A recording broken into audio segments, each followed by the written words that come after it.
So tensions are heating up in the Middle East, which, it's not good for anybody, as you can imagine. Um, this is from the Associated Press. Iran strikes target in northern Iraq and Syria as regional tensions escalate.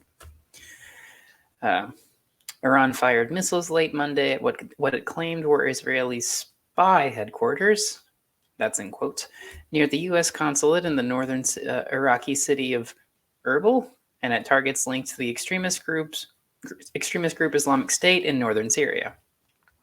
4 civilians were killed and 6 injured after missiles hit an upscale area near the consulate in Erbil, the seat of Iraq's semi-autonomous Kurdish region, according to the Security Council of the Kurdish Regional Government.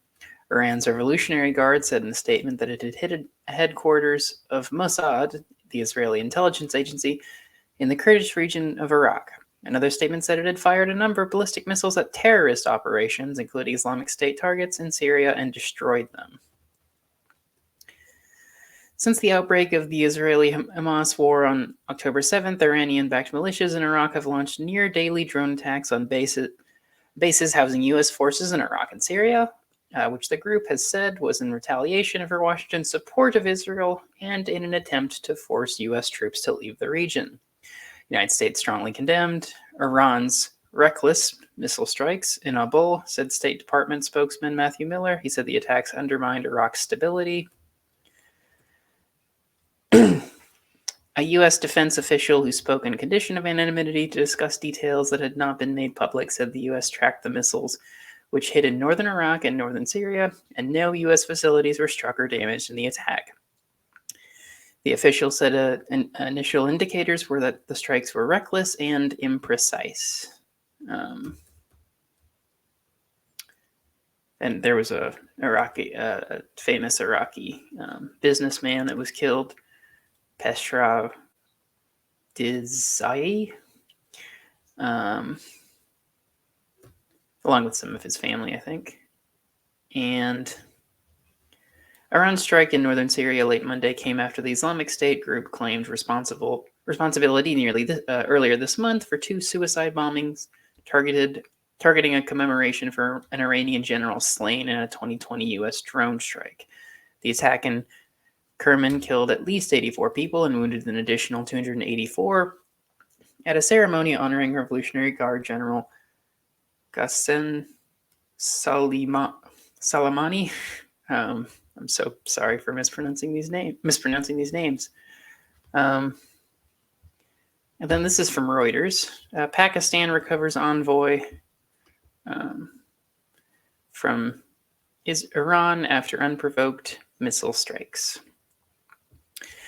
Pakistan recalled its ambassadors from neighboring Iran on Wednesday to protest at a blatant breach of its sovereignty after Tehran said it launched missile attacks on militant bases in southwest Pakistan.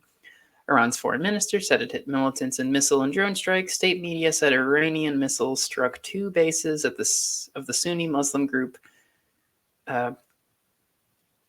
Jaish al-Adl, designed a foreign terrorist organization by the U.S. State Department.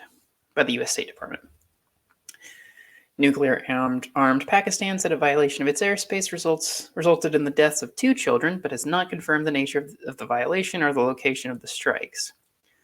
Only militants were hit. Iranian Foreign Minister Hassan Amir-Abdollahian said in Davos, Switzerland, where he was attending the World Economic Forum, alleging those attacks were linked to Israel.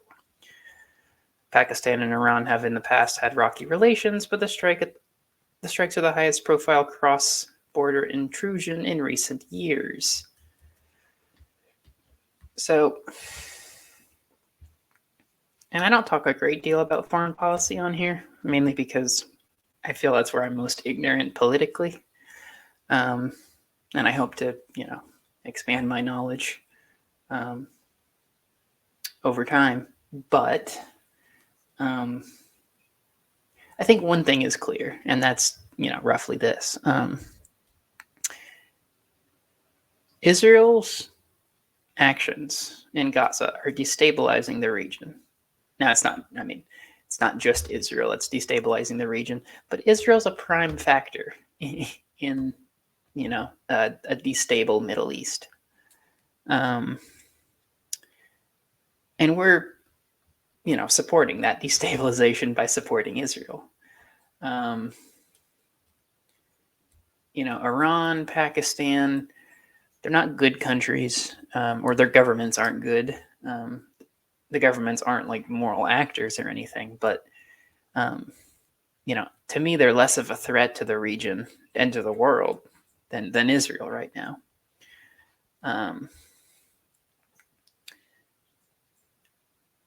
Which is why we, as the U.S., we're not Israel, but we can put as much pressure on Israel as we're able to, since we have such close ties with Israel, and de-escalate the conflict as quickly as possible. I mean, the death toll is enormous. Infrastructure has been, destroyed. People are on the brink of starvation. I mean, I mentioned this in a previous video, but it's all horrendous stuff. But we can do our part to try to stop this conflict.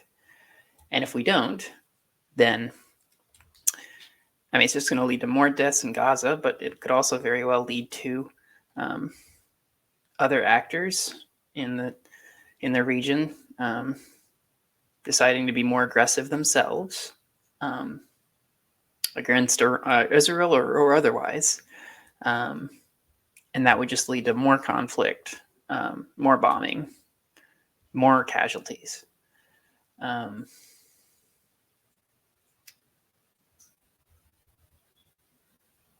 I don't know. It's hard to even talk about this, because I feel almost insane when I talk about it, because I feel like so many people just don't get it.